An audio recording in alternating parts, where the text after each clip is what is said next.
Julien Doré, qui a récemment révélé la mort de sa mère, a connu une ascension fulgurante dans les années 2000, enchaînant alors les plateaux télé, les tubes puis les concerts. Une popularité qui, à l'époque, a été difficile à gérer pour le chanteur. Ce qui l'a conduit à prendre une décision radicale, comme le révèle le documentaire Julien Doré, L'électron libre, diffusé ce mercredi 22 juin sur W9. Car depuis quelques années désormais, l'interprète de Paris-Séchelles vit dans sa région natale, les Cévennes, loin de la capitale et de la pression médiatique. Ça lui a évité de répéter de faire burn-out, la phrase chère à Stromae a souligné Benjamin Locoge, chef du service culture de Paris Match. Tous ces gens de cette génération-là ont tous connu au même moment un trop-plein, a-t-il poursuivi.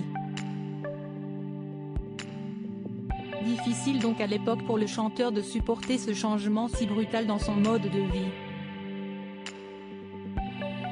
Si est-il pour cette raison que le natif d'Alès a plié bagage, en rentrant à la maison. Au lieu de finir dans un hôpital psychiatrique, à se taper la tête contre les murs, il a préféré dire « Je rentre chez moi ». Chez moi, si est-il le Sud. Si est-il les Cévennes. Si est-il Anduze, a expliqué Benjamin Locoge. Au cœur de la nature, l'artiste de 39 ans s'était exprimé en début d'année sur ce sujet pour Sudinfo. J'ai fait le choix de vivre vraiment au cœur de la nature et d'une façon assez perdue parce que si est ce qui me fait du bien, ce qui m'inspire, ce qui me rend heureux. Mes amis, je ne les croise plus autour d'un café ou d'une bière pour 5 minutes, mais je les croise durant 48 heures, avait-il raconté.